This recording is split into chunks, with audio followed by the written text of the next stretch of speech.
a lot of talk that maybe they didn't go there because of anomalies in pictures. Many of the pictures were faked because the pictures that the astronauts took, there was stuff all over the place. They couldn't hide it. Yes, they did go. But yes, there's been a manipulation of other things put in there that supposedly looks like our astronauts.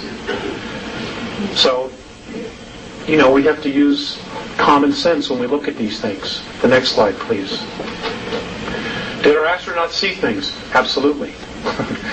Mornay has told me that the United States government, just our government, has at least 53 of its own UFOs, flying saucers, that are stationed on the moon, on the far side. And I'm going to show you where he says they are. It's in one of the slides. They did, but they were told to shut up, not say anything. Many astronomers who have been taking a look at the moon, many of the lunar rovers and the cars that they drove have disappeared. They're no longer there. They just didn't get up and float away. Okay, the moon has got gravity. Especially on the far side, it's got gravity. Mornay has told me that if you take Copernicus crater and you stood at the bottom, that the gravity is equal to that of Chicago. As if you were standing in Chicago. Because again, it is not the rotation. It is apparently the sunlight. The sun's radiation that creates gravity. At least this is what they say. Now, our moon does not turn on its axis. It rotates around the Earth, but we primarily just see one side, or only 59% of it. By the way, our moon's the only one that does that. It's the only one. Next slide, please.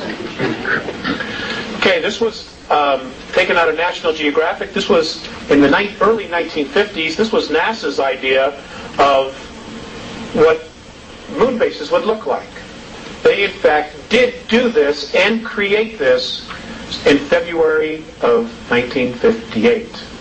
So when Kennedy said, we are going to send man to the moon, part of our government, primarily the NSA, was already there. They were already there. Now, folks, you don't hear much about the Russian space program. Let me tell you something. They are a major player, and they are also here. And they don't work for us. Neither does the NSA. They work for international bankers who are the new priesthoods for extraterrestrials. And we're going to cover that. Next slide, please. Okay. According to the Andromedans, there were primarily 9 huge dome cities on the moon. The front and the back. They housed up to 5 million extraterrestrials at one time. There was water, there was vegetation, there was everything they needed. Okay, and these covered hundreds of miles. So when Richard shows you the pictures of the things, the shards, so many miles tall, 9, 10, 15 miles, whatever it is, he's right. He's absolutely right. But there's more. There's more. Okay, next slide. Okay. This is along the equator on the far side of the moon. This is what's left of a pyramid. There are 4 pyramids on the moon. Excuse me. Okay? Now, I can assure you that the pharaohs, just to practice, did not take the Hebrew or the ivory up here, build one, then bring it back and do it right in Egypt. Didn't happen. According to the Andromedans, almost all the planets in our solar system have pyramids on it. Some have more. I've asked why. Some people say they're tombs. The Andromedan perspective is that these are weights. And what they do is you put them in a strategic location, it balances the rotation of the planet. It doesn't keep it from wobbling, which means that if the ETs are there colonizing, there's no major fluctuations in weather and gravity. Gravity anomalies as well as the electromagnetic field, which is around every single planet. It has to be balanced. That's what these are for. That's why Giza is directly dead center of the landmass on planet Earth. Next slide, please. Okay, can we just focus this a little tiny bit? Okay, folks, I want you to focus on this area right here. I want you to focus on this structure in here. For those of you who are architects, please feel free to, say something about this. This area right here. You can see the curves, the angles. There's another bridge here. I want you to notice these lit up objects inside the bottom of the crater. We've got a close-up of it. Next slide, please. Here we go. Okay, here's another bridge. Apparently this is inhabited by extraterrestrials from Orion.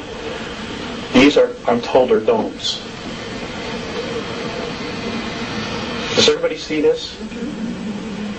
Okay.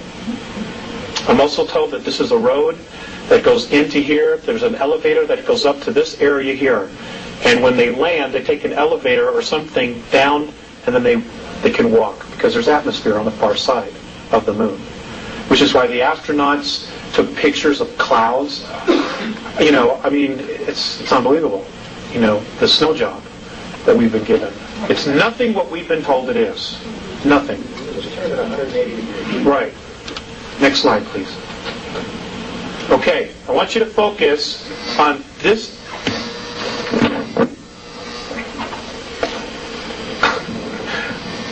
Let me just turn off one. I want you to focus on this area right here. Now, I realize this might be difficult, but I do have a close-up. This is a crater, and there is a structure that comes across it.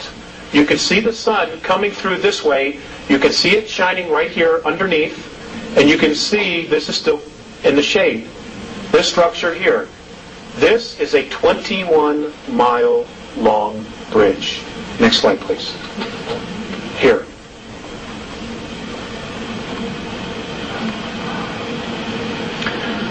I'm always updating. I'm always trying to get clearer pictures. This is 21 miles. Now, you may not see it. You may have to adjust your eyes. I know this isn't easy, but this is it right here. Okay? You can see the sun shining through here. Now, we didn't build this. And how is it that our astronauts missed this? 21 miles. That's from here to almost to Boulder.